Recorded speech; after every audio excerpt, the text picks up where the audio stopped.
Welcome, everybody, to the Digital Nomad Experts podcast by Beach Commute. Today, you've got Jeff and Marissa, and we are going to do the Ayahuasca episode. Finally, we've got 100 reviews. We've been teasing this since the podcast came out 4 years ago now. We're almost at 200 episodes. I think we were going to do it at like 100. We're like, it's too much to tackle. And then we just kept, I think we used this arbitrary, we got to hit 100 reviews, then we'll do it. And it's like holding us accountable to it or something. But here it is. We got 100 reviews. So. We are going to talk about our experience doing a little less than a week of ayahuasca ceremonies in a mountain in Bolivia.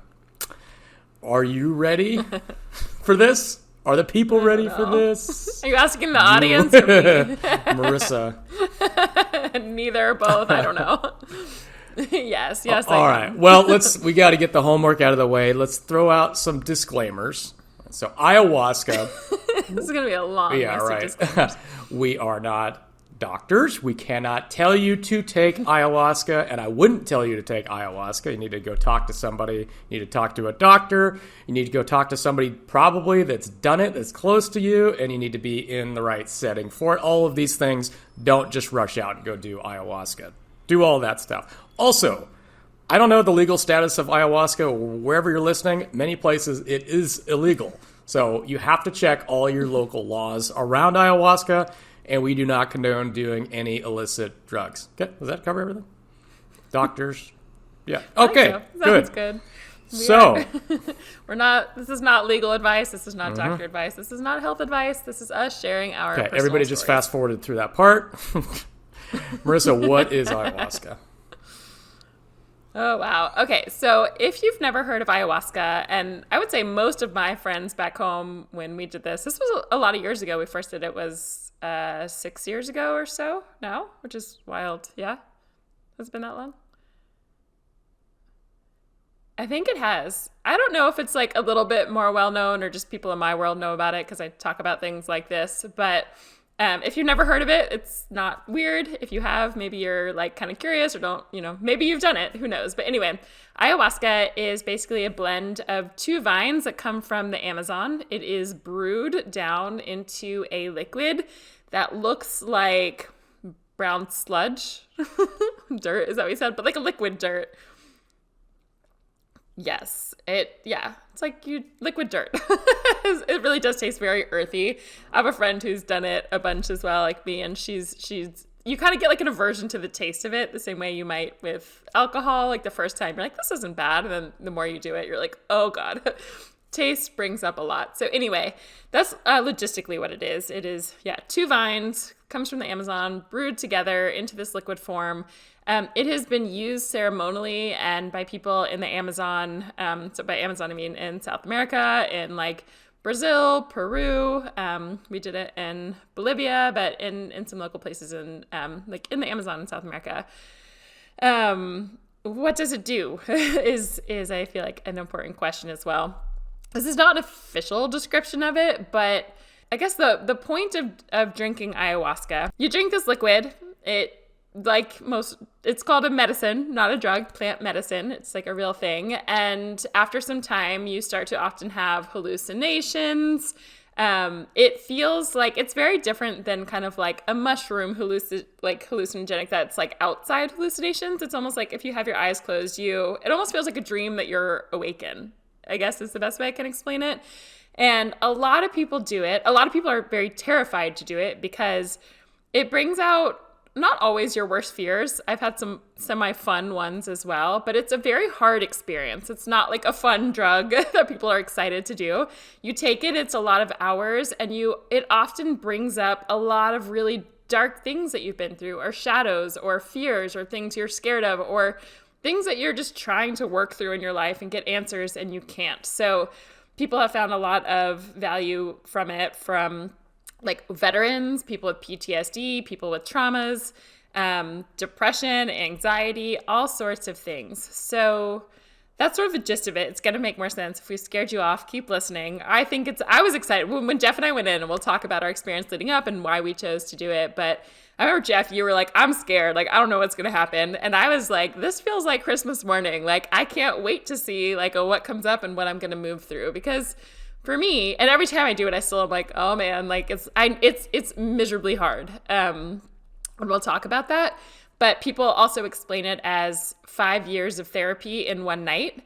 So to me, I'm super into like self-development, self-introspection, trying to lean in, change things, look at my beliefs, awareness, stories, patterns, and heal and change and live my best life if I can. So to me, this ayahuasca is a way to sort of move through patterns and things that I can't logically get through myself, things that I have tried to change, beliefs I want to change, parts of myself I want to understand, and from my mind or just normal consciousness, I just can't. And to me, ayahuasca is a way to, it's like you'll never know what kind of visuals you'll experience that will give you that lesson. And this will make more sense when we share a little bit more, but that's sort of my initial thoughts. But will you share in your words, like, what is it? Why does someone do it? And maybe also we can also start with why we chose to and what was leading up to it for us. Yeah, so ayahuasca, I think you have to differentiate what you understand about hallucinogens, right? So people might think you've got this category of hallucinogens and maybe they're all kind of similar. You know, you think of other ceremonial things like peyote, which I think they call it San Pedro, right? It's also kind of in the same vein. And then you've got mushrooms, and then you've got LSD, of course. And oddly enough, ayahuasca and LSD hit on the same receptor in the brain, which seems crazy because one is very, very enjoyable experience, and the other one is very, very much not an enjoyable experience. But the way that your body processes it just does it completely different. Where on LSD and other types of hallucinogens, more similar to that, you have there's a sense of control, and you can kind of guide a little bit. You're very susceptible. You kind of guide your own trip. Whereas ayahuasca, you're just on a roller coaster. You're buckled in, and you can't guide anything. You're going wherever the hell it's going to go. It's going to show you whatever it wants to show you, whatever it feels like you need to see, whatever you've been hiding from yourself, here you go. You're facing it today. It's happening. And so however that mechanism is happening chemically in your body, I don't really know, and maybe they don't know very well either, but that's the gist of it. It is medicine, right? It is not a fun drug, a party drug. This is work. It is, like you said, 5 years of therapy. It's painful therapy, and that's what it's there for. So if you are thinking, oh, maybe this is for me, and this is a big portion of our audience, I put out that poll this week, who would try ayahuasca? Yeah, more than 50% of you say that you would try. Okay. Hey, beach commuters. There were, I think, like 1/3 were definite yeses, and then maybe 25% were like scared but yes, and then only 45% said no. So I was kind of shocked that many people would be so interested in it, and we'll see after this episode if that actually. Write us in and tell us if you, after listening, or if you've done it. Yes, but I have a lot of, or if you've done it. We have a beach commuter who wrote to me the other day who did one of our programs for remote work stuff, and he was like, put out the ayahuasca episode. And he had just done it. So shout out to you if you're listening. You know who you are. You've been waiting for this episode too. But people have heard us talk about it, chosen to do it. It's a real thing. And we also didn't mention that this is typically done with a shaman. So it's not something you just, like Jeff and I did not go take it alone by ourselves. But technically you could. But there's a lot about the ceremonial aspect of it. There's music and chanting and instruments and like a whole process that really guides it. So it's not a party drug. I have a couple other things I wrote down from what you were saying. Okay, I don't know if you're done. A couple things. I love that you said it shows you what you need. So I always tell people that you can go in with an intention, and I always recommend that. And when I go in, I got a lot of intentions. I'm like, why stick with just one? I'm going to give every intention it's like, here's everything I'd like to solve. This is my wish list, if you will. But ayahuasca gives you what you need ultimately. So if you're in touch with yourself, it's probably going to be one and the same. But sometimes someone goes in thinking like, I want this intention, and it's something totally different because it's what you really need to release, let go of, learn, see, what have you. The other fears, I think, I wanted to talk about a couple of those. When I talk to friends, I have a lot of people, friends, family members, who are like, hell no, Marissa, you've lost your mind. I have zero interest and I don't understand what you do, which, like, to each their own. But two of the most common fears I hear from friends and people I talk to are, one, I don't want to, well, actually, that's the second one. The first one is, I don't want to throw up all night. People, so what, we didn't mention that at all. Ayahuasca comes with purging. So you throw up, I've done it, I think 6 times in total now. 2 of the times I didn't purge, I didn't throw up. So it's not like a guaranteed thing, but it's common. The 2 times where I didn't, I kind of went in doing that. I had like a friend who came to visit and wanted to do it. I had some people who wanted to do it that I chose to do it with. I wasn't like seeking anything, so it was a little bit more of a fun, light time, and I didn't purge anything then, which makes sense because I wasn't going in with something to like let go or get rid of. But the misconception I really like to share when people say, I think there's this belief that you're going to drink ayahuasca and then just like throw up uncontrollably the other night and like the whole night in misery. And you're like, why on earth would I put myself through that? So it's not quite like that. The best way to explain it is you might throw up once or twice or 3 times, but it's like a controlled sort of burst. Whatever's inside of. Yeah, it's like whatever's inside of you, it's a good like you're so glad to throw up because it's like something inside of you that you wanted to release. And then as you're working through it, you get really nauseous, it's coming up, and then you literally purge it physically out of your body. And it feels, I get chills saying that. I've purged some things out of my body during those ayahuasca ceremonies. So it's like enjoyable when it happens, you're glad for it, and it's a part of the process. It is literally purging. You are releasing emotional things, perhaps, not just like physical things. And it's actually a very small amount. You don't eat a ton beforehand. We will talk about how little we ate during our time in Bolivia. That was actually, I think, the hardest part of my time there, to be honest.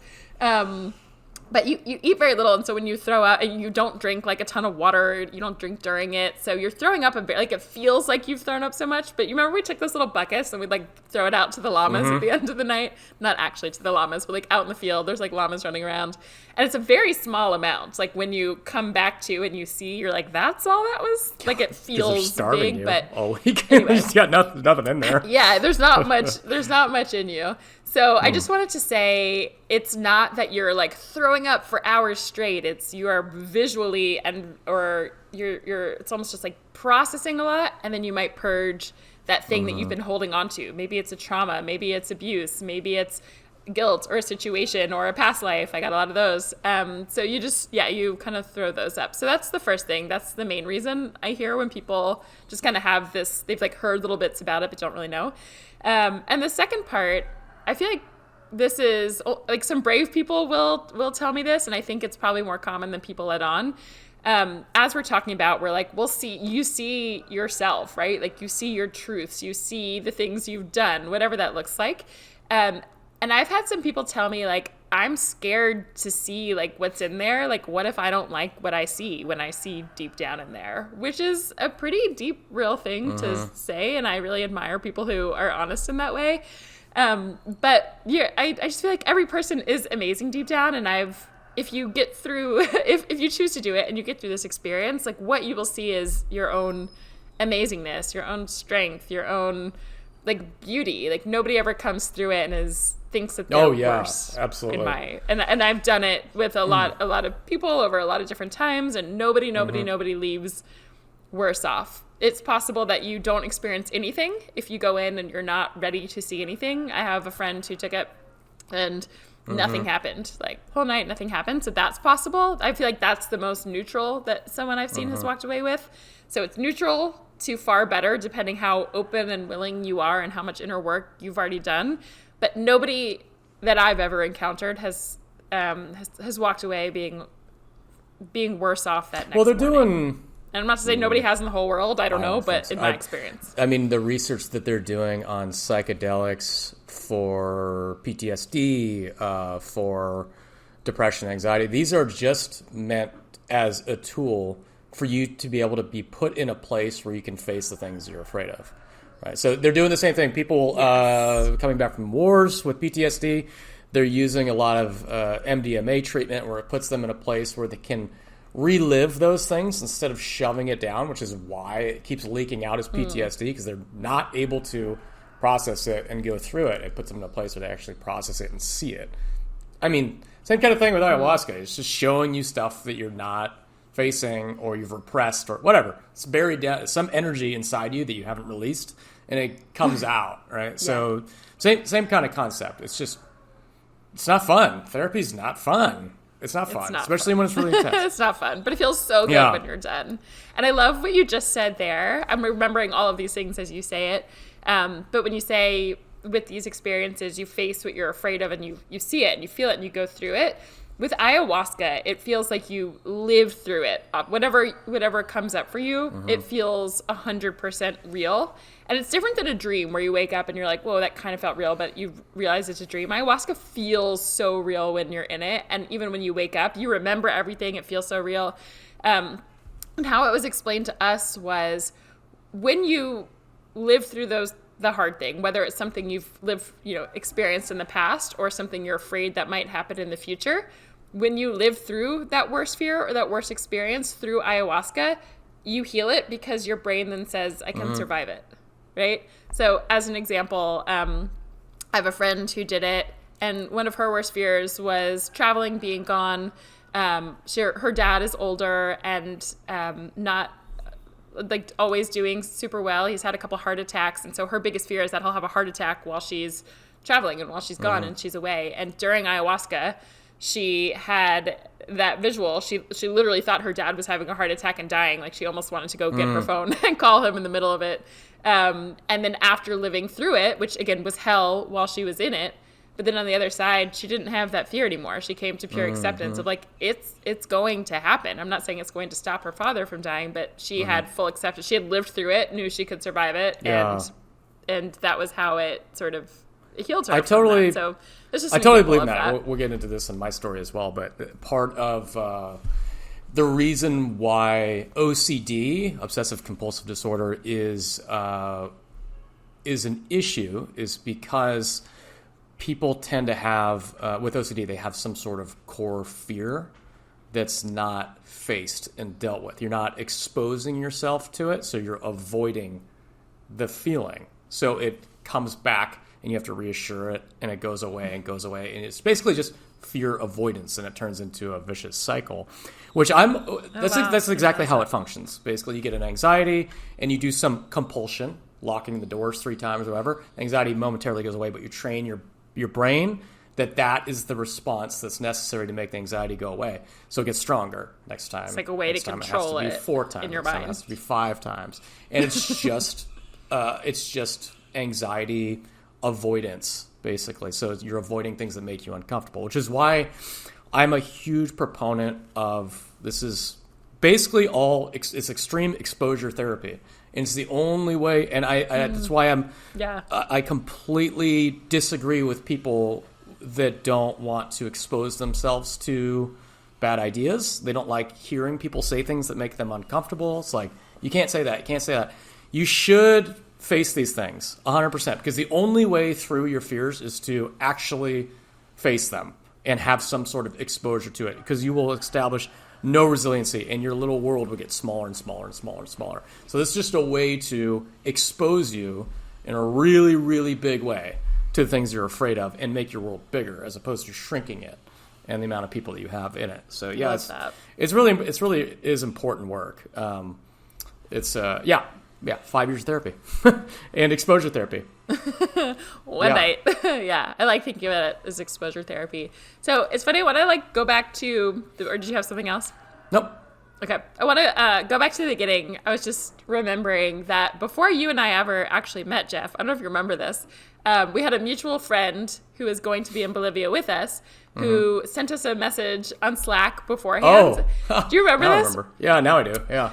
So Jeff and I had never met before. We had mutual travel friends. They sent us, we were going to be in the same place in Bolivia for the month, and our friend sent us a message, and she said, you two need to know each other, which is amazing. That's right. She had some good foresight ahead of time. So you and I started messaging on Slack, and right away, it was just such a fun conversation. And I was in Panama. I don't know. Do you remember where you were? I don't know where you were before. Maybe in the States? Home. Yeah, I was home. Yeah. You were back home. I was in Panama. And when I was in Panama, suddenly I had the urge to do ayahuasca. I was sort of like looking for it. I knew I wanted to do it. I was really interested in it. I had almost found a place in Panama, but it didn't quite work out for the dates that I was there. And I knew that people had done it in Bolivia. So as the stranger, Jeff, is messaging me, I was like, by the way, I think I want to do some ayahuasca in Bolivia. Like, you want to do it with me? That was kind of how this started. And you were like, all right. I think, okay. I don't know. I don't remember what you responded. Do you remember your initial thought? Like, who is this I think my initial thought was, yeah, I do. I'm scared, but I do want to do it. Like a lot of our respondents, like, yeah, this is something. It's not one of those things where it's like skydiving, where I wish I had the nerve to do it. I don't want to do skydiving. I don't give a shit if I miss it. This one, I did wanted to do, and I wanted the nerve to do it. But I was scared of it. So it took a little bit of, I think you had to push me a little bit to get me there. But yeah. Eventually I got there. You were in. Well, let's talk about, Jeff, some of the questions and things, if you're up for it, that you had to work through before we did it. And I think this is important for people to hear also. The questions? With the medicine or the medicine. Oh, yeah. So, beforehand. Right. I'm just remembering now. We did talk about my story. Yeah, we did a whole as a episode prequel to this. Actually, I don't know. It was a long time ago, but I'll see if I can find it while you're talking the number. Yeah, so I'll give a condensed version of that because there is a 40-minute version where we're not going to do. So the condensed version is I was put on antidepressants when I was about 17, 18 or something like that. And I was led to believe, as you are with most Western healthcare, that you are deficient in a certain area. Like your brain doesn't make enough serotonin. You need this drug to make yourself whole. Which I don't want to get too far into that, but that is a strategic way to position yourself as a pharmaceutical company, right? Because that only treats the symptoms. It does not treat the problem. If you tell people you need this medicine to make you whole, then you got them for life, right? So that's what happened. I went on that with this mindset that I was just deficient, and then I had a problem that this could fix, and I had to be on this drug. So I was on and off, on almost consistently for about 15 years, maybe 15 different types of antidepressants, and nothing really seemed to do it. And I thought to myself, I want to get off this. I have an inkling that because I've had moments where I felt really, really, really good and moments where I felt really, really bad. And I thought, well, this is just a mindset, right? So I think that if I can get off of these drugs, maybe I can create my own happiness. And it's just a mindset type of thing. And I knew that this could give me, some, shed some light on that and maybe provide a few more answers to that thought, that inkling. But also, I think just as important is you can't be on antidepressants when you take ayahuasca. Reason being, chemically, you're on antidepressants is adding to your serotonin. Ayahuasca floods your brain with serotonin. You can get sick. You can get serotonin syndrome, and you could if you're on the antidepressants when you take it at the same time. Yeah. So it was a damn good excuse to come off of antidepressants because I had to. Here's your deadline. You have to do it now or not do it at all. You literally cannot do it if you're on antidepressants. So I'm okay. Well, two birds, one stone. Let's do this. And came off antidepressants for the first time, I think, in 15 years, something like that, with the intention of being off of antidepressants and getting an idea of where does this come from? Maybe facing that fear and trying to figure out, is it actually deficiency in me, or is there a way for me to find peace within myself from the inside out, fix myself from the inside out, as opposed to just continuing to treat the symptoms. So yeah, I guess that was maybe 3-4 weeks leading up to the actual ayahuasca, because again, if you are thinking about doing this, if you're on antidepressants, you have to talk to your doctor about coming off them. You have to titrate off. You can't just cold turkey it. It's dangerous, and you'll have terrible side effects. And it is withdrawals. You are detoxing. They don't call it withdrawals. They call it discontinuation symptoms. Oh my God. Withdrawals. Yeah, that's withdrawals. The same thing as like somebody coming off of alcohol or something. That's withdrawals, and your body goes through like a lot of very, very uncomfortable stuff. So as I was going into the ayahuasca experience, I was going through very bad withdrawals. It's not sleeping, nightmares. You get something called brain zaps, where you're like, when you look side to side, you feel this jolt of uncomfortable electricity in your brain. They don't have a name for it other than brain zaps, which is fucking Forgot crazy. about those. Yeah, those were hard for you. I remember. You're like, the zaps, the brain zaps. so uncomfortable. Yeah, so that's kind of the whole lead up, and that brings us to the ceremony from my part. Yeah, I just want to add in for that, as you went through it, we had to do a little bit of research. We talked to the people who were going to be leading the retreat. I think probably did some like ChatGPT, what didn't exist back then, but some research to figure out like the half-life of what you were taking. And I think, if I remember correctly, it was around like 2 or 2.5, somewhere between 2 to 3 weeks that you had to fully stop taking it for the half-life to then like for it all traces to be out of your body. So it's not like you can just stop taking it 2 days ahead of time. You have to give it a little bit of time to fully have all of it out of your body. And there's one other thing, I can't remember. I feel like I know you can't be on antidepressants, and there's one other thing that, again, do your research before, that you can't be on to go do ayahuasca. But otherwise, other health problems aren't really aren't so much an issue, and a lot of people actually go to deal with physical ailments and things like that, and in addition to emotional. I think it's MAOIs. It's a class of drugs. What is that? Okay. MAOIs. It's a class of drugs that ayahuasca, like your body won't break it down. I think if you're on it or something, but you can't be on it. Whatever class of drug that is, you can't be on it. I don't know. Yeah, and I'm sure there's other things too. Do some research, and if you're gonna do it, check with your shaman, check with the people who are going to do it, give them a list of any medications or anything you're taking, just to be sure if you decide to. I also looked while you were talking, episode number 91 is where you shared more of your story, just of like the depression, OCD, all of that. And I think you're so brave to share all of that. And I know it helps so many people. So very, very awesome. Yeah, nothing to hide. So we're pretty open books here at Beach Commute. So yeah, you want to talk us through? Okay, so now that was the lead up. You went through. I want to echo. You went through a really hard time for those 2 to 3 weeks beforehand of that detoxing off of those drugs. And I feel like many times you're like, I don't want to do this. I was like, you got this, Jeff. Like, you can do it. So I'm so glad you did. But walk us through. So that was the lead up. Now I guess next steps. You want to talk us through arriving and what that was like, and kind of the prep and day of? Yeah, so I guess we went to that little city next to La Paz, and we picked up a bus, and we go off into the mountainside. And I don't think we realized it at the time, but we had actually gone to that place as a group. And we thought we were going to maybe stay for like a long weekend with a group of people. And we got back up there like, wait, this is that place that we didn't want to stay in. I forgot about that. We did. And so we get up there, and it's remote as all get up. You're way up on the hillside, right? And it was cold. I remember just being cold at night. It was cold. It was fine during the day. It was fine during the day if you're in the sun, but then you get scorched. It was so it was up on the hillside, and then we just arrive, and we see this long-haired, blue-eyed Jesus walking towards us. It was Juan.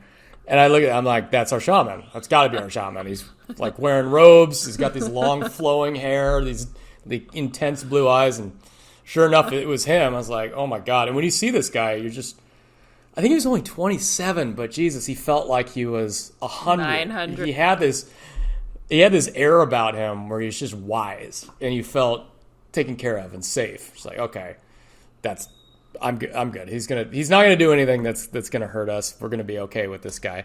And then I think that first day we actually did do a ceremony, but before that he explains all the rules to us. We are not gonna eat anything, basically, which is torturous. Basically, they remove anything that could stimulate your brain so that you're just a complete flatline, right? And you're just a canvas for whatever ayahuasca is gonna do. So I mean, that even meant. I think I made a mistake, and I was like, I added salt to the rice. I don't think we were even supposed to eat salt. No, it was. I forgot about that. For 4 days leading up to it, you're not supposed to have like spicy food, alcohol, like salt, spices, meat. I forget what, like a couple other things, but yeah. I think they do, and he explained that in the West, this turns into this overblown. You need to do like 6 weeks, and it's like dieta. no, it's like that's American. I think we did it. We just made it. Yeah, people say now. I've done it a bunch since, days. and they say like if you do it for 20, like ideally 24 hours or less, it's nice. And really, it's just imagine. Like if you eat a really big pizza and then you try to drink alcohol, you don't get drunk as quickly. It feels kind of gross. You just don't. So it's the same sort of thing where it's just you're trying to get your body to be as pure as possible, not because it's going to make you sick or bad. It's just easier. It enters your bloodstream quicker. It just, the process is cleaner, if you will, but it's not harmful. So you don't have to prepare for like months in advance eating a vegan diet. Like 24 hours is fine. I think we did it for 48 hours or something like that. But while we were there, they've fed us. And I have since done it. The other 3 times I've done it just one night at a time, which I'm a bigger fan of now. But when we first did it, and we had asked around some other Wi-Fi tribe people who had done it, who I asked like friends of friends, and everyone who had done it at this place was like, I highly recommend doing multiple nights. So we did. We were stayed there for 5 nights. We did it every other night because it's pretty exhausting. So we did 3 nights of it. And while we were there, they were the ones who fed us, and it was very little food in between. So we didn't have to like think about it. I think. Yeah, it was rough. And I just want to say, because I feel like this is more of a kind of PSA for anyone who's thinking about it. If you're thinking about, do you do it just one night or do you want to go? I have a friend who went to Brazil and did like 5 nights of it. Jeff and I did 3. The reason people will say that you might want to do multiple nights is that if you're kind of closed off and you're a little bit hesitant, you're not quite open to it, you might not experience anything the first time you do it. And so it's really a way to sort of not guarantee, but kind of guarantee that you have multiple chances to get that full experience of what you're looking for. Whereas if you're just one and done and nothing happens, then, you've paid all that money or gone, to travel or go wherever to do it.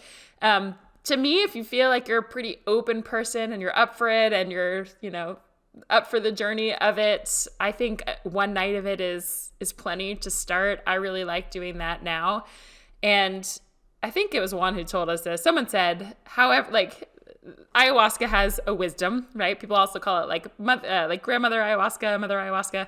And they will say that ayahuasca knows how many nights you are going to do it. So if you do it for 3 nights, it will sort of split it over the 3 nights. If you're going to do it in one, you might just have like one big ass night. So, take that for what you want, of what you want to do. But we went in for the full experience. And so, take it. Keep going from there. Yeah, I actually think there is, I would recommend for people doing it the first time more than one night, because I think part of this and the diet they put you on and just the general discomfort is a breaking you down a bit, so you surrender a little bit and you stop fighting for control of your life, and you just kind of... Because you have done. Yeah, and you're just fighting for control of things, and then by the time you're done with not eating as much as you want, you're cold, you've been puking, you've been seeing terrible things, you just kind of like, oh, fuck it, okay, whatever. All right. Whatever. And then you're free. And I think it takes that, and we got to talk about the Temescal too. I think that was my turning point for everything. That's so funny. Yeah, so we get to that because that's like day 4 or something, or day 5 actually. I think the food is also, to keep your, no stimulants, not too much in your body, but also maybe a little bit to kind of break you down a little bit, so you just are not so comfortable in that, because I don't think you're meant to be comfortable when you're getting broken down into your rawest form. Anyways, so we met Jesus, Juan, and I guess we do ceremony the first night, right? Yeah. And it starts at night. Typically, you start right around sometime after the sun goes down when it's dark. And then I have a friend who when she did it 5 times in Brazil, she did 4 times at night. They did one daytime one. It's a very different feel, but mostly it's a very like nighttime dark experience. You do it when the sun goes down, and you're up usually until, call it from 9 to 10 p.m. to 1 to 2 in the morning.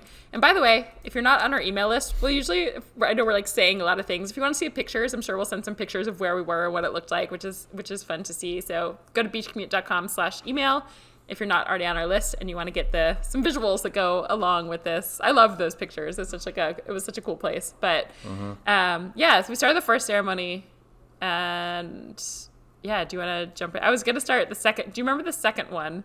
We sacrificed. There was like a llama. Do you remember that? That was just came to my head. I think it was the second night. Let's paint the picture of the setting first. So we go into what do you call the temple? It's like this. Yeah. I felt think like a clay cave. It was a clay dome. Mud cave. Yeah. Dome Cold cave. and another. Just like a dirt floor. Uncomfortable bench. If it wasn't scary enough, you go in there and it's like, okay, there's metal shutters on the windows. Oh, yeah. And no light's going to come in. So if anybody gets claustrophobic or afraid of the dark, you can't see your hand in front of your face. Yeah. So it's just you and your brain. You and just raw space. It's just. I hated that. When I found out about that, I'm like, oh my God.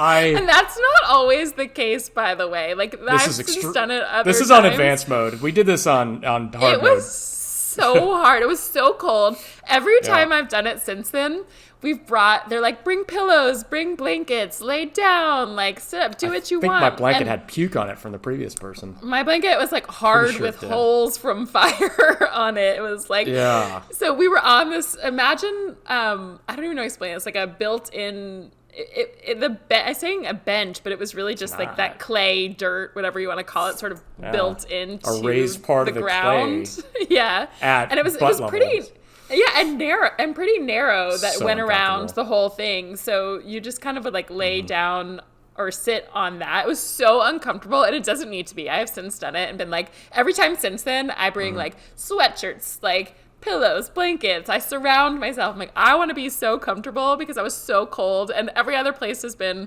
was in Mexico where it was like really warm or just easier environment. So I think that also added to the hardness of it. And like just said, gets pitch black. The other times I've done it has been kind of like a fire in the middle or some light coming. It was not so insane. And also, I don't know if anyone's curious about this. So of the 3 nights, it was you and I and 2 other guys from Chile. I think were the first, like there was 4 of us in one the first time.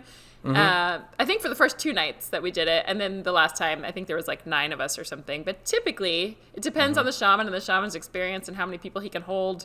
I did it in Mexico once with, I think there was about 30 people, but it was the shaman and his wife who would kind of help support. And but typically I would... It's a lot. And that was like super close, like person to person. You could see the person next to you. We'll talk about you even when you're in ayahuasca, sometimes you don't even know there's a human next to you. But typically, I feel like it's anywhere like 10 people, 10, 15 people feels like a pretty good, solid number. I have a friend who went somewhere and it was like 60 people. If you hear that, run away. I just feel like it's too many people for someone to really like take care of you, see what's going on and do that. So anyway, take it away. Go back. So we're in the temple, and it starts particularly late, if I remember right, 10 or 11, maybe. I think so. And it went till about 2 or 3 in the morning or so. Yeah. It was a while. So we have to do the whole pre-ritual stuff, the chanting, the burning, the wands going around, blowing tobacco smoke down our shirts and all this stuff just to get, clear the chakras or whatever. And like, we're doing it. We're doing all this stuff. And it's time. I'm just getting more and more and more nervous. And he pulls out the plastic bottle with the ayahuasca tea, brew, whatever, in it, and calls us up one by one. It's even more nerve-wracking. It's like, yeah, it is. Now you drink the poison. Now you drink the poison. Feels like you're coming to be sacrificed. Come, I will kill you. Mm-hmm. And we drink this stuff. It tastes awful. It's bad. It's just dirt. Mm-hmm. And gut bombed this thing. And that night, nothing. Absolutely nothing for me. I didn't even puke. I didn't even purge. You didn't? I forgot. Nope, nothing. I was just sitting there like, it's really delayed. And then I just got bored. I'm like, it's on hour 4. I'm like, you guys done? Or what? Did you take multiple drinks of it that night, or you just did the one? The second night, I had to drink 2 because it didn't do it again. Yeah. I had to take 2 drinks of it. Yeah. Yeah. And then all of a So- sudden I got something. But yeah, the first night, just nothing. Just Yeah, you were, and I Could've feel like been you were a little Pedialyte. upset about that. You were like, what the hell? Like, why Yeah. did I have nothing? yeah, you guys have these incredible stories, and Juan gets to me, I'm like, nothing. Sorry. And that's, I guess, a good example of why it's potentially Mm-hmm. good to do it multiple nights. And I feel like he had said, later learned, like, it sort of started working through you. You didn't have Mm-hmm. visions, you didn't feel anything, see anything. And that's a long fucking time to sit there in that dark cave to not feel anything, I will say. Like, that is Mm-hmm. not fun. But I didn't know you didn't take. So for someone listening too, if you think about going to do it, everyone typically starts, it's like a little shot that you take. Some might be, and the shaman will choose how much to fill that shot for you, essentially. But a lot of people I've done it with will sometimes, after an hour, if it hasn't hit, you kind of get called for a second one. And it's your choice. If you want to take a second one, some people will take a third. I've seen someone take a fourth. I've never had to take, I feel like every time I take one, I'm just like shot off into outer space. I saw one recently. He was like, I forget how sensitive you are to this. Like, I think he said a half a shot to me is equivalent of 4 for other people. And I Jesus. just take, or a half, or double, whatever it is. Like, 1 for me is like 4 for everyone else. So I've only ever had to take 1. I've never needed to take more. And I feel like I am plenty fine. Last Yeah. Goodbye. Yeah. But yeah, everybody is different. And I also was like, I was excited, really open to doing it. The first night I thought I had like life-changing events the first night. It was nothing compared to like the second and the third night for me. I can't even remember specifics. It was a long time ago now. I might not go into like all the details of like what, well, I'll share some of it. But yeah, the first night I had some like visuals and like aspects of it. And I actually remember, now that I think about it, Juan had given me this rock beforehand. Do you remember this? Oh, yeah, I gave you the rock. Beforehand, we met in the afternoon. He was like, hold this rock. And I was like, why? He was like, just don't ask questions. I'll tell you tomorrow. And I was like, okay. So I had it in my pocket and Hold this rock for me. hold this rock. I don't even remember what the rock looked like, but I was like, okay. I thought everyone got a little special rock. And he told me the next day that, so the first part of it, I didn't have like a ton of insights, visuals, experience the first night, but I had some.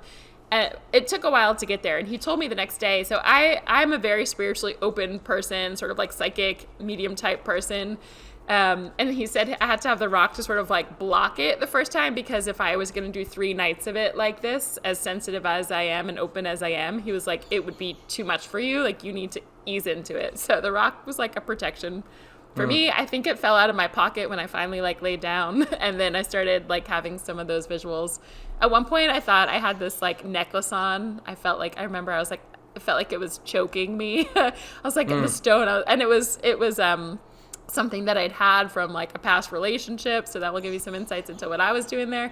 But I was like, I was like, get this off of me. It felt like it was like suffocating me, and I haven't worn it since. So that was just like a little bit. I had some more. A lot of my first night was honestly just feel it. This is going to sound strange if you've never like been into this kind of world, but it just kind of felt like living in pure consciousness to me. When I think of like spirit, soul kind of world, it feels like outer space. And to me, it was sort of like, I guess the best way to explain it is sort of like an ego death. It felt like I had nobody. I was no body, physical body. I was nobody, but I was very like aware that I existed, if that makes sense. I was just sort of like in outer space. That wasn't like the most exciting of all of it, but it was really like, I still think back to that visual often in my current life, and just feeling like that's what it's like just to be pure consciousness. And I think a lot, I always ask a lot of now, I wasn't asking back then, like, what is the point of life questions? Like, who are we? What are we doing here? So I had a bit of that kind of experience. I had some other stuff of like past relationships the first night. I'll talk about my second night a little bit more, because that was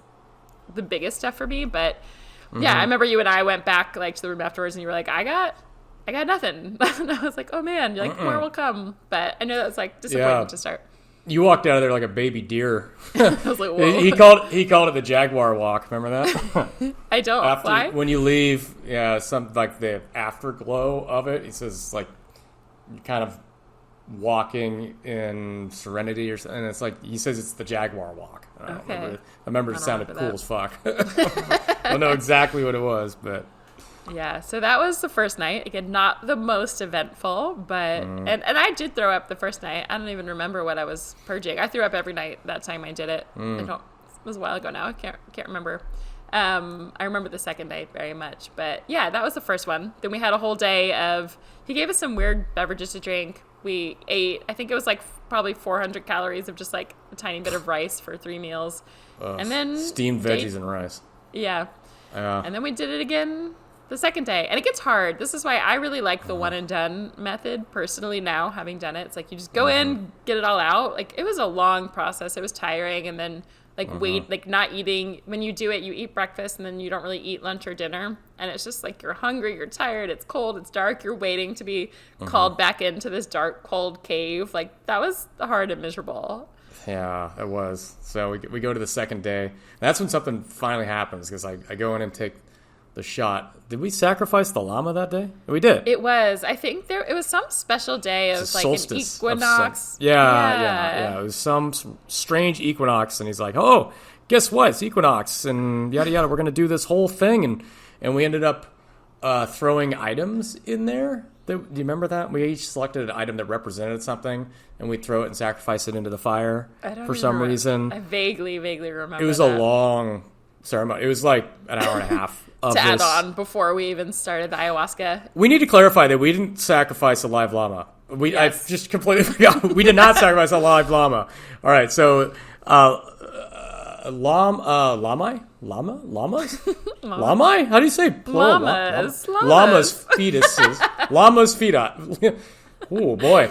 A llama fetus. Apparently they have spontaneous miscarriages, right? And the fetus will come out already dead, and they see if I remember right, they see the baby llama as like the representation of purity. In parts of Bolivia, I think a llama is like a super spiritual animal in Bolivia, and so this like unborn baby that happens is, again, already comes out dead. They're not killing llamas, but is this, like you said, very pure, important, like mystical part of their culture. And actually, we learned when we were there that every building in Bolivia, like houses, large buildings, everything, is built up, like has a sacrificed llama fetus underneath the building, or if you don't, it's bad luck. That's some weird fucking shit right there. I mean, you learn about other cultures when you travel, but when you walk around the streets in La Paz, there's like some witch markets or even just normal little shops that you'll They all had them. Every witch these market llama fetuses are just hanging as if it's like a sweatshirt on a rack. It's very bizarre. So yeah, that was what was, and you go into the fire and you burn it for this ritual. So that was a weird start to the night. That was night 2. Yeah, that was night 2. That was so odd. And it's like, okay, we're sacrificing a llama. Anyways, we take our shot. Again, nothing. I'm like, oh my God, nothing's going to happen to me this whole fucking week. And I go up for a second shot, and then things started happening a little bit. I started having this, well, it happened for like intensely for a very short period of time. I just put it that way. I had this vision of this demon, like this spindly, long-armed demon that was just like shiny black, like it was wearing an S&M latex costume or something. And it looked at me and it said "purge," and it reached its hand down my throat. It said "purge"? And he yanked my stomach out. I'm like, "Whoa!" And I just puked everywhere. And I'm like, what the fuck was that? And then it was over. Like, okay. I don't know what to make out of that. But yeah, I don't know what to share. It's not very insightful, but maybe that's what I needed. I don't know. And then that was it for night 2 for me. So I got the S&M demon. Did it actually say to you "purge"? Yeah. I don't remember that part. It was some variation of purge or let go or puke or, And it reached in. It meant I'm going to pull your insides out. That's what its intentions were. I'm dying. Yours is it's so different than any experience. When I go through, yours is like 10 seconds. And I really do believe though, that night, like I believe it pulled that depression out of you. And like, that was all you needed. That was all you were ready to see and feel at that point, I suppose. But I feel like it really lifted some like demons out of you for good. And I stand by that to this day. So I think it was really important. But it's so funny comparatively because, for reference, that like when I do it these nights, I have 4 hours of just like insight after insight after past life after insight after 10 more past life. Like, I'm going hours and hours with just like these visuals and things I've lived and done and felt. And Jeff was just like, I just had this guy just reach at it. I was like, that's it? That's all you, like, what? It's wild. But yeah, everybody's experience is really different and hits at different times. And I think like one of the guys from Chile who was there with us, like you could hear him like screaming and sobbing one of those nights where he thought he felt his own death. That was like his fear. So everyone has really different experiences, but I really believe that healed you. But for me, that second night, I remember I woke up. Well, I'm actually going to weirdly fast forward. The next morning, we were walking back to the temple. So you don't say anything that night of like what happened. You just kind of like let it happen, process. You go to sleep, and you come back the next morning. And if you want to share, you can share and kind of process what you went through. And I remember as we were walking to the temple, Juan was like, "Were you shape-shifting all night?" And I was like, yes, I was. And what I was experiencing that night is I was just like, it was probably like 32 different past lives that I was seeing. And I do fully believe in past lives, but I always, if you were to like draw art and you're like, what does this mean to you? Right. And you can kind of like your brain makes sense of it based on way, you know how when people, why I had the relationship, but like why my current life had the relationship that I did with them. And then like when I purged, I remember I threw up like 3 lives with this one person, like out of my body that was an intention I went in with. I was like, I don't know why I'm still so connected to this person. Like, I know I'm not meant to be together, but it's like, it won't go away. And for me, it was that of just like purging that life, those 3 lives I'd had with one person out of my body. So again, that might sound insane. Maybe it's a real thing, or maybe it's just like a way for your body to process. But that's what I went through. And it was insane. It just kept like going and going and going. And it was a lot of like really hard experiences and like bad things and hard things that had happened all in past lives, like visuals. And I remember Juan at one point came up to me because I was just like shifting around in my seat. And again, it's pitch dark. He cannot see anything, but I think this speaks like to energy. You can feel people's energy. And he came up to me after, I don't know how many hours, it felt like forever of just going through these like really hard experiences. And he was like, drink this. And I thought he was bringing another cup of ayahuasca to me. And I was like, and you're not really supposed to speak. That's another thing. And this one, it's dark, so you can't even see the person next to you. And also when you're really in the visuals. Did you argue with him? I did. I'm sassy. Nobody does that. You argued with a shaman. I will continue to do so. Jesus. He came up to me. Yeah, he was like, drink. And I was like, no. And I was speaking out loud. Like, you're not really supposed to speak so that you don't interrupt like other people's experiences. But it was kind of towards the end of the night. And he was like, just trust me, drink it. And I was like, no. Because I thought he was trying to give me more. And I was like, dude, I just went through all this. Like, I don't need any more. But he was like, trust me. And I was like, fine.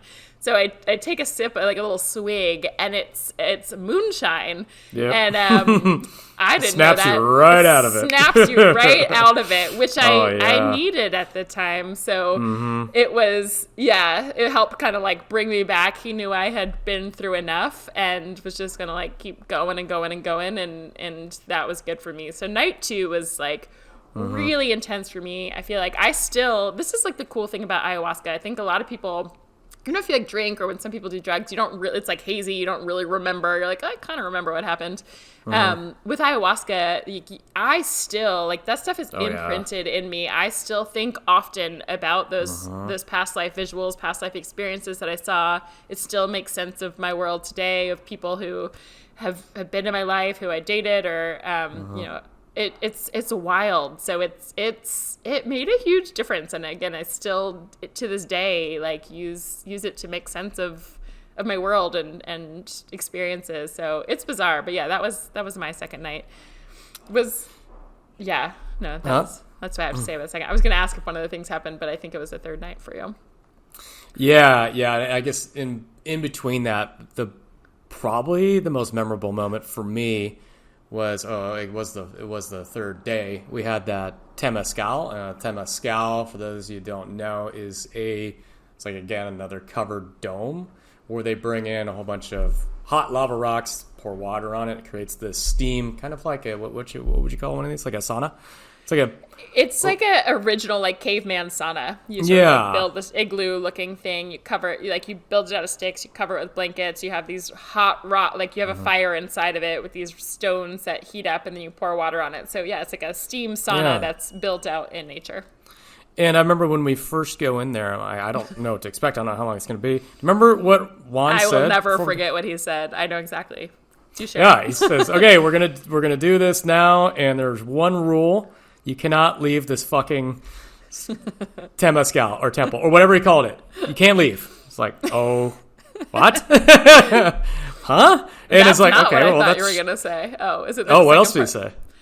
I forgot that part. He said, if you think you're going to die. That was during it. When yes. we were feeling, yeah. No, it was like in the intro. You cannot leave. And if you think you're going to die, I thought he was going to say, okay, in that moment, then you can leave. He said, if you think you're going to die, you stick your face into the ground, which was grass. So it was on grass. And you breathe into the grass because the ground is cooler. So heat rises, so, like the top is hotter. The ground gives you sort of like that cooler. But it's like breathing dirt into your face. It's only it was cool. necessary. Yeah. Well, he actually did say that twice then because we got into it. It was a long time in there, and I was reaching it was like 2 hours or something like that. I was reaching my absolute limit. And he again repeated, it feels like you're going to die. You should pray before you die. And he's like, okay, bring in more rocks. And I'm like, are you fucking kidding me? Like, my body I thought it was going to shut down. And then it finally ended. We crawled out of that thing. I was so fucking mad at I hated him. I hated that mountain. I hated you. I hated everybody around. I hated everything. I'm like, fuck this. I was so angry. And then he sprays us with a hose. I'm like, God fucking damn it. Like, why am I here? I was so mad. And then all of a sudden, I felt great. I'm like, what the? And I think what happened is I just finally was like, all right. You broke. You win. I broke. I'm broken. Just bring it on. To nothing. Bring it on. Let's go. I give up. So yeah, we both got sprayed by the hose, and then we got to chill out for a little bit. I was in great spirits after that. I'm like, let's do this last night. I think you were toast. I think you said you were done by like. I did not want to do that third night. Yeah, you were done. You're like, I saw all I needed to see. I'm done. And I'm like, all right, I'm ready to start. Because I haven't had anything yet. So. Yeah, it's so funny though. But I don't remember what. I think I had some more like past life visuals of some people actually. Part of the Temescal is to realize that you can reach those same sorts of visuals and experience without plant medicine. Like you can do that on your own, and that was a way to sort of like push your physical limits till you get to there. You see some weird shit when you're dying. Like, yeah. It was so hot. I've done some other ones since then in Mexico and places. Doesn't compare to that.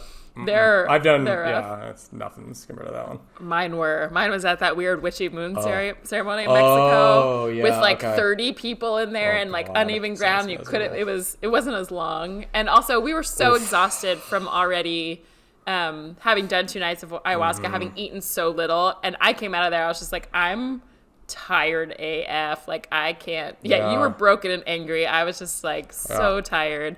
And I love that we chose to do it. I often think, I do a lot of stuff like this, and I haven't stopped, but oftentimes in the midst of those hard parts, or like right when it's kicking in, or I'm doing something, it's like a Tuesday morning, everyone else is just like at an office like a normal human, and I'm like, why am I choosing this life? Like, why am I purposely torturing myself? But I'm always happy at the, like, when I get through it, but I question myself a lot in those ways, in those moments.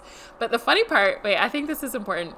Well, not actually, it's just like a funny part of it. On that third day, this is when you and I started talking, like just daydreaming about food. Do you remember all the conversations that we had about the nachos? Jeff and I, this is like a funny part of my third night, so I want to explain this. Jeff and I were like, if you could eat anything in the world, like, what would you eat? And I was on a nacho kick. I was a vegan at this point as well. I did the vegan thing for like a year. I don't think it was super good for me, but not the point.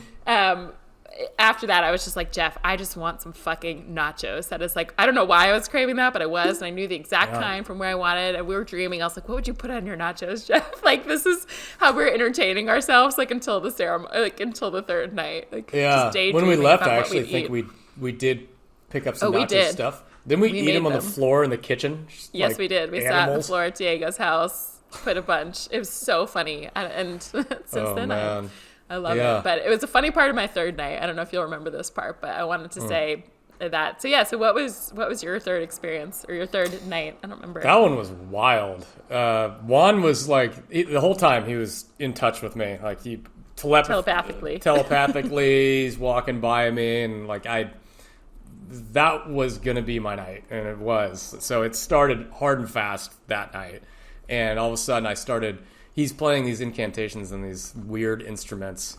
Do you remember that one time he laid me down? He played the instrument on my chest. I do. I couldn't remember. I was thinking it was the second night. That was the second night. He played you like an instrument. Yeah, and he's like, I need to clear your hard drive. And it kind of did. I just left there blank, like, what the hell was that? Just blinking light? Nothing.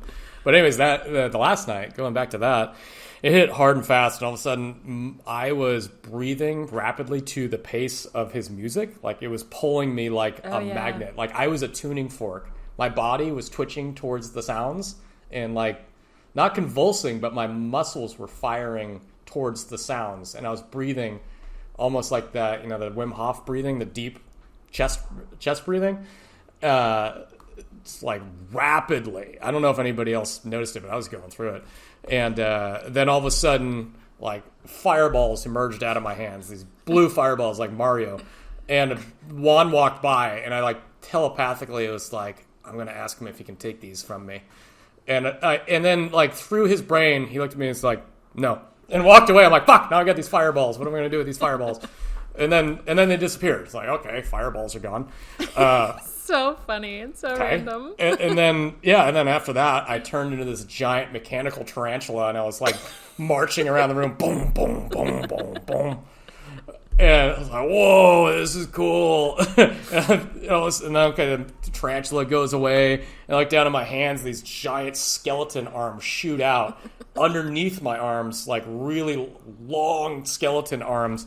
And again, I telepathically looked at Juan because he's walking by me. I'm like, can you take my skeleton arms?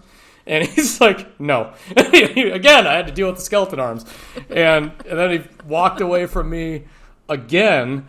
And then I think something else happened. I puked a bunch. And eventually it just kind of petered off a little bit. And it all ended with one of my absolute nightmares is they went around the room and he made everybody sing. And so some of the people sang some beautiful things. Some people sung some things that they were clearly like, I don't want to be singing, but he's making me sing. So I sung the Top Gun song, You've Lost That Love and Feeling. And I remember he says to me, thank you, Jeff. That is the least shamanic thing ever sung in this temple. I'm gonna cry laughing. I'm like, all right. Everybody else is like not even like real lyrics or words. It's just sort of like melodies and chanting, and you're just singing the song. Top Gun. It was so funny. Oh man. Oh my gosh. You didn't. Yeah. He asked me next to sing a song, and I was like, nope. And he was like, Marissa, come on. I said, nope. I will not. I'm still stubborn, even on ayahuasca. And it was like the very end of the night. Everyone was like kind of done. I think we lit some candles. You could see humans again. It was yeah. I was curious if you were gonna remember that part or talk about it. It was so funny. Yeah, he was so happy for me that something finally happened. It was great. So yeah, that was it. Yeah. Did you feel? I'm trying to remember. You don't even have to share like what it was, but did for someone listening, it's like, why would I go do this just to have like fireballs shoot out of my hands or like be a metal tarantula? Like, do you feel like looking back on all of it that night and the whole thing? Do you feel like it healed you or helped you, or like what was the purpose of those things? Like, yeah, I mean, for me, it gave me the beginnings of the things that I think about now and the things that I work on now. At one point, he told me, you're not happy unless you punish yourself first. You're not happy unless you're unhappy or you're hurting yourself. Not hurting myself, but like, I think he remember asking, do you feel better when you're sick? I'm like, yeah, I feel better because I give myself permission to, not have to do anything and I don't feel guilty over anything. And he's like, yeah, you punish yourself. And I've thought about that for a long time afterwards. Like, why do I have to earn the right to feel good as opposed to just feeling good? Like I have to go through some sort of work or discomfort to feel good. Yeah, that's something that's lasted with me a long time, and I've been working on that the last 6 months, really hard. So yeah, that was super helpful, and then also just understanding how to feel good from within myself, how to set myself up, how to put myself in positions where I feel good, and after leaving that, I know that I don't need chemicals to be a complete person. Like that's not true. And so I've kind of let loose of that ball and chain and just realized that, I've got all the tools within me. There's nothing actually wrong with me. Like, I might be a little different, but I can fully deal with things on my own. So yeah, a lot of lasting feelings from that. A lot of good takeaways. Yeah. What do you think? Like those particular visuals. I asked you this before, Who but fucking I can't remember. knows? Yeah, so it was more of like Your you just guess kind of is had. mine. It's so funny because normally, I want to say for if you're listening, normally, and actually, well, there is no normal with ayahuasca. People have all sorts of weird shit, all sorts of things. But I feel like yours seemingly felt like such random visuals that didn't make sense. But I feel like so much healing. Like I was with you in the weeks leading up to that, meeting you before, and then like knowing you, still to this day, I feel like you changed so much from that week, from those. So whatever. And Juan would say to you also, he's like, a lot of times ayahuasca, even if you're not conscious of what's happening, it will like work through you and help you with these changes and do. And I really feel like that hand that reached in just like pulled out that darkness in you and was like gone forever. So yeah, I still am curious. I can't, normally I feel like I hear things, I'm like, oh, that makes sense. Like that visual means blah, blah, blah. But your visuals still are a mystery to me. But I know you had like really meaningful change. I think it's pretty hysterical. It's like your fireball, your skeleton arms. I forgot you were a metal tarantula spider? Mechanical tarantula. Yeah. Mechanical, excuse me. That's wild. Yeah. I thought about that too. I'm like, why didn't I get the same thing? And then I remembered, he's like, well, it's going to do whatever it's going to do is necessary. And for me, that's what it was. So I can't. Yeah. And I remember he told us before as well, like, I think a lot of people go in, well, everyone has different intentions, but, you hoped, a lot of people go in hoping like, oh, I'm going to see this big thing or meet God or see this, whatever you want to see. And he'll the first to say, it's like your subconscious or your visuals will show you whatever is needed. So I remember him telling us, like, if you just see like you're sitting on a farm the whole night, you see some like corn and nothing else happens, like that is just as important for whatever you needed at that time as someone, seeing God and meeting the universe. Like it doesn't make anyone better or less, whatever. It's just like it gives you what you need at that time. Exactly. Yeah. That's wild. So that was that. We got our nachos. I was in kind of a fog for the rest of the next week or so, just kind of blinking light. Yeah. You remember that? It was just like it felt like a full reset. It was a lot. I think even just like we went through a lot in 5 days. I feel like I went through multiple hundreds of decades of lifetimes in a couple days, and my third night. I feel like I had a bunch of other different stuff in the first half of it, but I remember at the very end, this always makes me laugh still. I guess even back then I didn't quite realize that I was asking a lot of questions. The ayahuasca sessions, the two that I had after that, like the next two times I did it, were a lot of like trying to understand, like, what's the point of life? Like, what am I doing here? Why am I a human on this earth? Like, what's the point of all of it?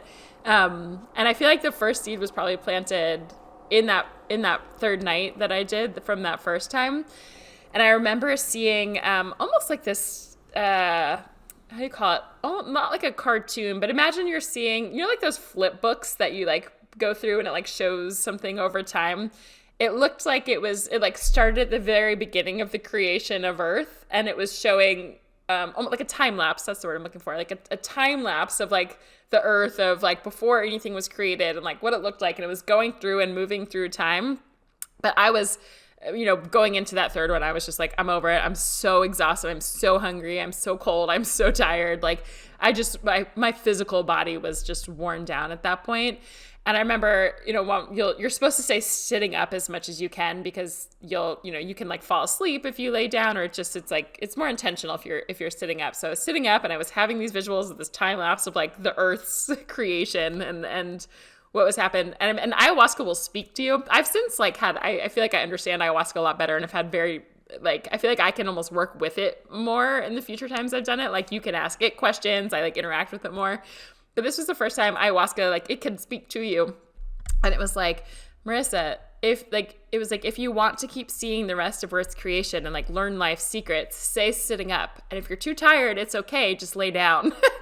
And I remember I was just like, I laid down so fast. I was so exhausted. I just like couldn't handle more.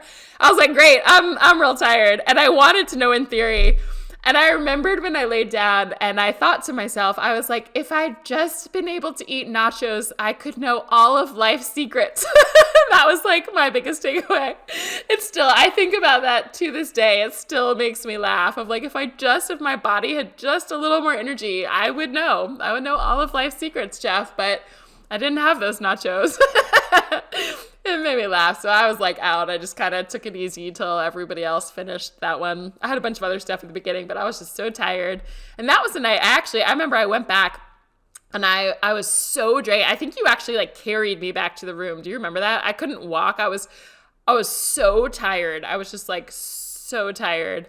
It was like I'd seen too much, I'd learned too much, I'd done too much. And it wasn't like where you're drunk and can't walk. It was just like, I'm so weak because I've seen too much. And then going back to the first night, it makes sense. I had that rock because I was like, if I saw any more, like I couldn't take it. But I remember I went back and took a shower. I just like laid on the floor of a shower for, I don't know, a long time. And I was just like, I am done. I am toast. Like I just need to come back to life again. And then we got to eat the next morning. But that was the first. And and then we drove back and Jeff and I, we had our taxi take us back to the house. We stopped in a little grocery store, picked up a block of cheese and a bag of tortilla chips. We went to the house. There was like 20 other Wi-Fi tribe people. It was like a new chapter happening with like people we did not know. Walked in just like a wreck of 5 days. And we're like, excuse us, don't speak to us. We like went straight to the kitchen, made these nachos, sat on the floor and just like ate. Yeah, it was a time. And I was gonna say, then I'll like back up afterwards too. But if you're curious, I've since done ayahuasca a bunch of other times, just like as on one-off things. There's a bunch of different countries, places that do it. But I don't know. I like the one-off ones, and I like going on. I feel like for me, every year and a half or so now, I get a little calling, or someone invites me, or I don't know, I get a calling, and I'm like, all right, it is time now, or a friend wants to do it where I am, and I'm like, okay, I'll do it with you. So it's been continuously helpful. I keep learning and having different things that I'm working on or thinking of, or it's wild. But that is the infamous ayahuasca story in our dark cave in Bolivia that we have been meaning to tell for so long. And ayahuasca is one of those things I think that's just really hard to explain until you've done it. Like, I think you can hopefully, maybe hearing the story helps you get a little bit better understanding of it, takes away perhaps some stigma or some misconceptions, but it's a wildly different experience for anybody. And I think until you've done it, it is impossible to explain what it feels like to be in it. Like, you don't know. When I say, like, I remember doing it in Mexico when I said there was 30 people all in a circle, like there is someone inches from me on either side of me. And sometimes when you're so deep in it, you don't even know that there's a person next to you. It's like you were so deep in your lived experience that you don't even know other humans. And then you come back to it and they'll be there. And some people are like, I remember when I did it one of the other times, it was one of the fun ones I had. And I was very much in the like, what's the purpose of life? I don't know, but I'm just going to I feel like my whole lesson in this life was like, I'm just going to have fun. That was this whole, like my whole download, or like, through many different ways, but that was my big takeaway the fourth time I did it. And I remember, because you could see people in that one, so as I like, it always hits me really fast, and then I was kind of coming down, and unlike the dark cave where you couldn't see who was around you, I could see all these other people. And I remember looking at everyone, people were crying and suffering and going through hard things, and I was just like, what are they doing? Like, this is fun. Like, this life's just meant to be good. Like, why is everyone suffering? So you can have all different experiences, and it's a trip. We're curious if you did. If you did, leave a comment. Write us hello@beachcommute.com if you got any insights, or if it helped you understand it, or if you think you want to do it, or if you absolutely do not want to do it when you heard us. We understand that too. But it's really not some big, horrible thing. I think it's a really powerful tool if you're stuck or searching for some answers or just want to condense some therapy, essentially. But do find a trusted shaman. I think it makes a really, like, even just the chanting, the songs they do, the environment they create, it really can have an impact in what you go through.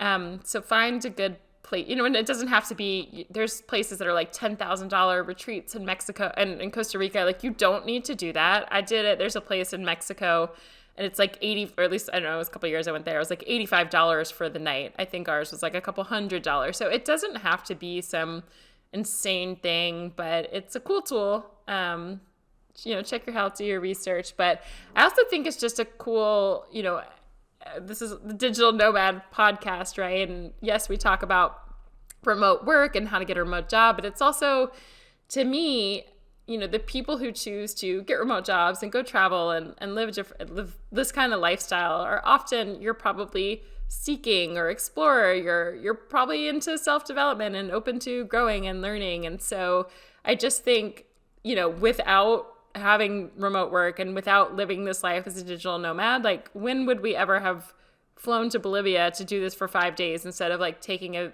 needed vacation from work? So it just gives you, whatever you want to do with your freedom of remote work and whatever calls to you during travel, you just get to do so many cool and different and unique experiences and grow and do things that you just probably would never ever have the time or interest probably in, or using your precious time off to do things like this. And as a nomad, when you get remote work, you're already in those locations in the Amazon, so you could just like pop over, drive. We just drove an hour from where we were. I don't even think it was that far, 45 minutes from where we were living to go to this, cave in the mountain. So again, it all ties back for a reason to the remote work and having the freedom to explore and do weird shit like this if you want, or do whatever calls to you. So that's kind of my lay of the land of why it's even relevant.